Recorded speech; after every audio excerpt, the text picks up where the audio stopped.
तो जैसा कि मार्शल मास्टर के लास्ट एपिसोड के एंड में हम लोगों ने देखा, डीमन किंग और एम्पायर ने लॉ एन्फोर्समेंट हॉल के सभी कल्टीवेटर्स को एक अच्छा सबक सिखाया। साथ ही डीमन किंग ने कुछ कल्टीवेटर को जान से भी मार दिया। इसके बाद ये सभी सिटी में आ जाते हैं और अब आगे एपिसोड की शुरुआत होती है और हम लोगों को ताइकू पैलेस के बाहर के सीन दिखाया जाता है, जहां पर ये सभी कल्टीवेटर्स चैंग साओ और इसके साथी के बारे में बात कर रहे हैं। तभी ताइकू पैलेस की ये लेडी इन सभी को पीछे कर आगे आ जाती है। वो अपने मन में कुछ सोचने लगती है। तभी चैंग साओ इन सभी को कहता है, मैं वे ऑफ हेवन संगठन से आता हूँ, जो कि न्याय के लिए फाइट करता है। और मुझको हाल ही में पता चला था कि पियाओ मियाओ पैलेस और बाकी के सभी बड़े क्लैन ने ई डीमंस के साथ हाथ मिला लिया, जिसकी वजह से 5 ग्रेट डीमन सक्रिय हो चुका है। और एक बात, पियाओ मियाओ पैलेस और बाकी के अन्य पावरफुल सेक्ट ने मिलकर काफी ज्यादा मासूम कल्टीवेटर्स की जान ली है, मगर तुम में से किसी को भी घबराने की कोई भी जरूरत नहीं है, क्योंकि इस गलती की सजा इन लोगों को बेशक मिलेगी। मैं तुम सभी को भरोसा दिलाता हूँ कि जिस किसी ने भी गलती की है कोई भी बच नहीं पाएगा। और जहाँ तक जी सियाओयू की बात है, तो तुम में से किसी को भी घबराने की कोई भी जरूरत नहीं है, क्योंकि इस सिटी में मौजूद मैं सभी का बदला लेने वाला हूँ। इस बात को सुनकर ये सभी एक दूसरे के साथ बातचीत करने लगते हैं। तभी चैंग साओ अपनी पावर की मदद से एक पोर्टल को ओपन कर लेता है और चैंग साओ और इसके साथी इस जगह से चले जाते हैं, जिसको देखकर ये सभी काफी ज्यादा खुश हो जाते हैं, क्योंकि आज तक जिस चीज को किसी ने भी नहीं किया था उस चीज को चैंग साओ करने जा रहा है, जो कि कोई नॉर्मल बात नहीं है। क्योंकि law enforcement hall, Piao Miao Palace और बाकी के अन्य पावरफुल सेक्ट ने इन लोगों के ऊपर काफी ज्यादा अन्याय किया। पर अब और नहीं, क्योंकि इन लोगों के साथ भी वे ऑफ हेवन यानी कि चैंग साओ का साथ है। इसीलिए ये सभी काफी ज्यादा खुश हो जाते हैं और वे ऑफ हेवन संगठन के बारे में बात करने लगते हैं कि ये संगठन तो काफी ज्यादा अच्छा है और इसका लीडर भी काफी ज्यादा पावरफुल होने के साथ साथ काफी ज्यादा दयालु भी है। इधर हम ताइकू सेक्ट की इस लेडी को देखते हैं, जो कि इस संगठन के बारे में सोचने लगती है कि आज तक मैंने इस संगठन का नाम आखिरकार क्यों नहीं सुना। इसीलिए वो इस चीज का पता लगाने के लिए एक तिलिस्मान को बाहर निकाल लेती है, मगर ये सिर्फ यहीं पर कट होता है और हम लोगों को एक फॉरेस्ट का सीन दिखाया जाता है, जहाँ पर एक टेलीपोर्टेशन अरे ओपन होता है। इसके अंदर से लॉ एन्फोर्समेंट हॉल का ये एल्डर बाहर निकल कर आ जाता है, जिसकी हालत काफी ज्यादा खराब हो गई थी, क्योंकि चैंग साओ ने इसको इतना मारा था जिसकी वजह से ये काफी ज्यादा इंजर्ड हो गया। वह सही से यहाँ पर खड़ा भी नहीं हो पा रहा है, पर वो खुद से ही बात करने लगता है कि मेरे साथ जो कुछ भी हुआ था उस चीज के बारे में मुझे मुख्यालय में संदेश भेजना होगा,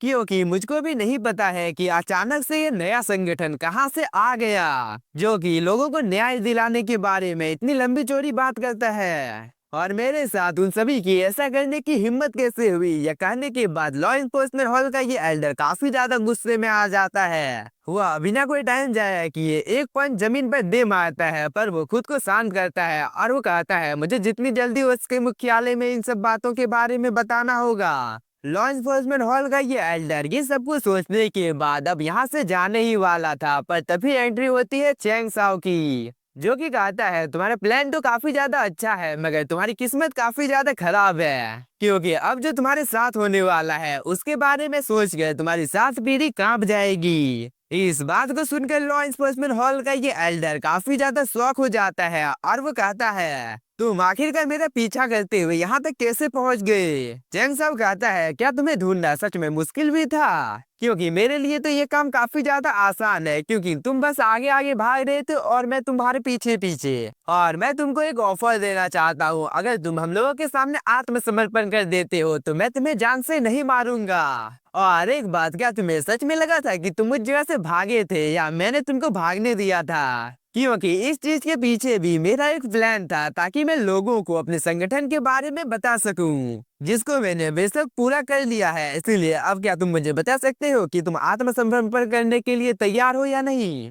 वरना मैं तुम्हें मार मार कर तुम्हारी खाल उखेड़ दूंगा। इस बात को सुनकर लॉ एन्फोर्समेंट हॉल का एल्डर अपनी पावर को एक्टिवेट करने लगता है, ताकि वह चैंग साओ के ऊपर अटैक कर सके। मगर इसको ये भी साफ साफ समझ में आ जाता है कि अगर इसने चैंग साओ के ऊपर अटैक किया तो आज इसका मरना तय है, और जो कुछ भी इसके साथ हुआ है उस चीज के बारे में कभी भी लॉ एन्फोर्समेंट हॉल को पता चलने वाला नहीं है। इसीलिए वो भागने का प्लान बनाता है। साथ ही वो चेंग साओ को कहता है, तुमने मुझे जो ऑफर दिया है मैं खुशी खुशी उस ऑफर को कभी भी एक्सेप्ट नहीं करूंगा, क्योंकि तुम काफी ज्यादा घमंडी हो। यह कहने के बाद वो एक पोर्टल के थ्रू यहाँ से भागने की कोशिश करता है। चेंग साओ डीमन किंग और ब्लू डीमन को कहता है, मैं इस एल्डर की जिम्मेदारी तुम लोगों के कंधों के ऊपर छोड़ता हूँ। अब तुम दोनों जो चाहे इस एल्डर के साथ कर सकते हो, मगर तुम लोग किसी तरीके से भी इस एल्डर को मेरे पास लेकर आओ। Demon king blue demon Cheng Sao को ग्रीट करता है। एस मास्टर बोलने के बाद इस एल्डर का पीछा करने लगते हैं। इधर हम लॉ इन्फोर्समेंट हॉल के इस एल्डर को देखते हैं, जो कि काफी तेजी के साथ भाग रहा है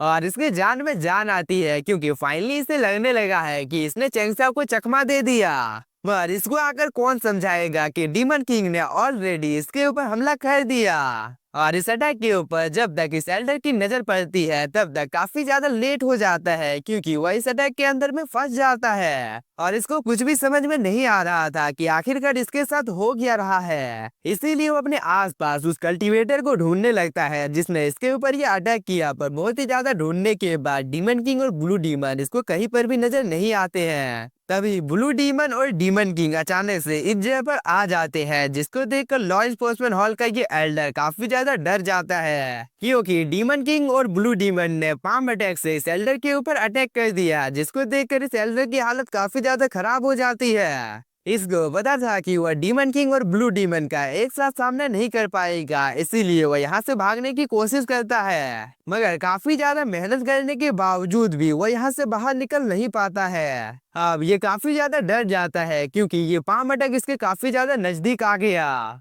इसीलिए लॉ इन्फोर्समेंट हॉल का एल्डर एक आखिरी कोशिश करता है, जिसमें इसने अपनी पूरी पावर को लगा दिया, मगर फिर भी वह इस प्रोटेक्टिव बैरियर को डिस्ट्रॉय कर नहीं पाता है। इसीलिए वो काफी ज्यादा गुस्से में आ जाता है और वो कहता है, आखिरकार ये कैसे हो सकता है, मैंने तो अपनी पूरी पावर के साथ इस प्रोटेक्टिव बैरियर के ऊपर अटैक किया, पर इस प्रोटेक्टिव बैरियर के ऊपर तो एक खरोच भी नहीं आया है। यह कहने के बाद वह इन दोनों पाम अटैक को रोकने की कोशिश करने लगता है, मगर डीमन किंग और ब्लू डीमन का अटैक काफी ज्यादा पावरफुल है, जिसको रोकने में इस एल्डर की हालत काफी ज्यादा खराब हो जाती है, क्योंकि डीमन किंग के अटैक के अंदर से एक शॉक वेव बाहर निकलती है, जिसकी वजह से यह एल्डर थोड़ी सी दूर जाकर गिरता है। अब इसको अपनी मौत आंखों के सामने दिखाई दे रही थी, जिससे वह बचने की लाख कोशिश करता है, मगर वो बच नहीं पाता है। हम सभी को सिर्फ इस एल्डर की चीख सुनाई जाती है। इसके बाद सब कुछ शांत होता है और हम चेंग साओ को देखते हैं, जो कि दूर से इन सब चीजों को देख रहा है। तभी डीमन किंग और ब्लू डीमन इस एल्डर को लेकर चेंग साओ के पास आ जाते हैं और डीमन किंग कहता है, मास्टर हम लोगों ने अपना काम खत्म कर दिया। इस बात को सुनकर चेंग साओ कहता है, तुम दोनों ने अच्छा काम किया, इसलिए अब चलो हम लोग जितनी जल्दी हो सके यहाँ से चलते हैं। चेंग साओ यह कहने के बाद इस आर्टिफैक्ट को बाहर निकाल लेता है। इसके बाद ये सभी इस आर्टिफैक्ट के अंदर में चले जाते हैं। अब हम लोगों को कुछ देर बाद का टाइम दिखाया जाता है, जहाँ पर लॉ इन्फोर्समेंट हॉल के एल्डर को होश आ गया था। वह अपने सामने इन सभी को देखकर काफी ज्यादा घबरा जाता है, इसीलिए वह तुरंत से सबसे पहले खुद को इन सभी से दूर करता है और इसको जैसे ही मौका मिलता है तो वह ब्लू डीमन के ऊपर एक छोटा सा अटैक भी कर देता है और यह अटैक ब्लू डीमन को लग भी जाता है, पर ब्लू डीमन को कुछ भी नहीं होता है, जिसको देखकर इस एल्डर को समझ में आ जाता है अब वो चाहकर भी इनमें से किसी का कुछ भी बिगाड़ नहीं पाएगा। इसीलिए वो अपने आसपास में देखने लगता है, जहाँ पर काफी ज्यादा कल्टीवेटर्स मौजूद हैं। इसीलिए वह काफी ज्यादा परेशान हो जाता है और वो कहता है, आखिरकार मैं कहाँ हूँ। चेंग साओ कहता है, तुम किस जगह पर हो, तुम्हें यह जानने की जरूरत नहीं है। मैंने तुम्हें इस जगह पर इसलिए लाया है ताकि मैं तुमसे कुछ सवाल पूछ सकूं। और एक बात मैं तुम्हारी भलाई के लिए बता देता हूँ कि अगर तुम हम लोगों के साथ सहयोग करते हो तो ये काफी ज्यादा अच्छी बात है, मगर अगर तुमने मेरे सवाल का सही सही जवाब नहीं दिया तो इस चीज के बारे में सोचकर ही मुझे काफी ज्यादा हंसी आ रही है। इसीलिए तुम कोऑपरेट करना, यही तुम्हारे लिए अच्छा होगा। लॉ इन्फोर्समेंट हॉल का एल्डर उठकर खड़ा हो जाता है, साथ ही वह इन सभी को कहता है, मैं तुम सभी को सलाह देना चाहता हूँ कि तुम लोगों ने काफी बड़ी मुसीबत अपने गले में मोल ली है। यह कहने के बाद वह एक तिलिस्मान को अपेयर कर लेता है, जिसे वह एक्टिवेट करने की कोशिश करता है ताकि वह लॉ इन्फोर्समेंट हॉल को इसके साथ जो कुछ भी हुआ है उन सब चीजों के बारे में बता सके।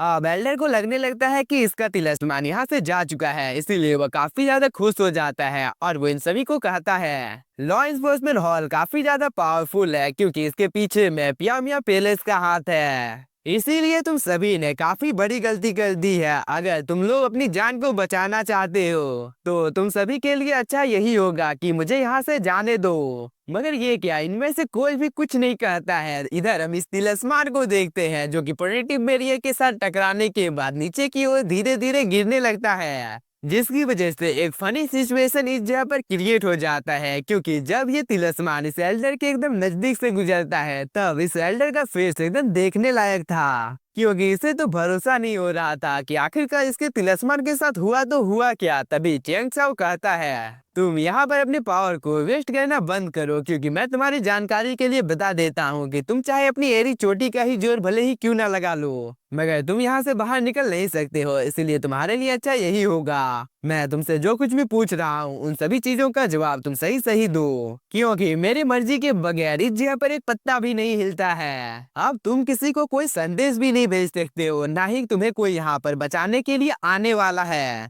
इसलिए मैं क्या कह रहा हूँ, तुम्हें यह चीज अच्छी तरीके से समझ में आ गई होगी। मगर लॉ इन्फोर्समेंट हॉल के एल्डर को काफी ज्यादा गुस्सा आ जाता है और वो कहता है, मैं तुम्हें मारूंगा। इसके बाद वो अपनी पावर को एक्टिवेट कर इस जगह से बाहर निकलने की कोशिश करता है, पर काफी ज्यादा मेहनत करने के बावजूद भी वो यहाँ से बाहर निकल नहीं पाता है, बल्कि इस चीज की वजह से इसकी हालत काफी ज्यादा खराब हो जाती है। जिसको देख कर चैंसा कहता है, मैंने तो तुम्हें पहले ही कहा था कि तुम यहाँ से कहीं पर भी जा नहीं सकते हो, पर अब तुमने हद पार कर दी है। यह कहने के बाद चैंसा अपने ग्रेविटी प्रेशर से इसके ऊपर एक छोटा सा अटैक कर देता है, जिसकी वजह से इस एल्डर की हालत काफी ज्यादा खराब हो जाती है, क्योंकि वह सीधे अपने मुंह के बल जमीन पर गिर जाता है। वह उठने की भी कोशिश करता है पर वो उठ नहीं पाता है। तभी चैंसाओ कहता है, मेरे सवाल का जवाब दो वरना मरने के लिए तैयार हो जाओ। ये एल्डर कहता है, मैं कभी भी तुम्हारे सवालों का जवाब देने वाला नहीं हूँ। इस बात को सुनकर ब्लू डीमन कहता है, मास्टर आपको अपनी पावर इस कल्टीवेटर के ऊपर वेस्ट करने की कोई भी जरूरत नहीं है, आप इस मामले को मुझे हैंडल करने दीजिए। उसके बाद मैं देखता हूँ कि आप जो जो पूछते हैं ये एल्डर कैसे नहीं कहता है। ब्लू डीमन यह कहने के बाद इसको काफी ज्यादा बिजली का झटका देने लगता है, जिसकी वजह से एल्डर की हालत काफी ज्यादा खराब हो जाती है, क्योंकि इतने ज्यादा बिजली का झटका खाने के बाद वो काफी ज्यादा चिल्ला रहा था, पर इसकी चीख सुनने वाला यहाँ पर कोई भी मौजूद नहीं है। दूसरी तरफ ड्रैगन युआन तो आराम से सो रहा था। लेकिन इसी के साथ हम लोगों का ये एपिसोड हो जाता है खत्म। अगर तुम सभी को ये वीडियो पसंद आई है तो वीडियो को लाइक करो और चैनल को सब्सक्राइब।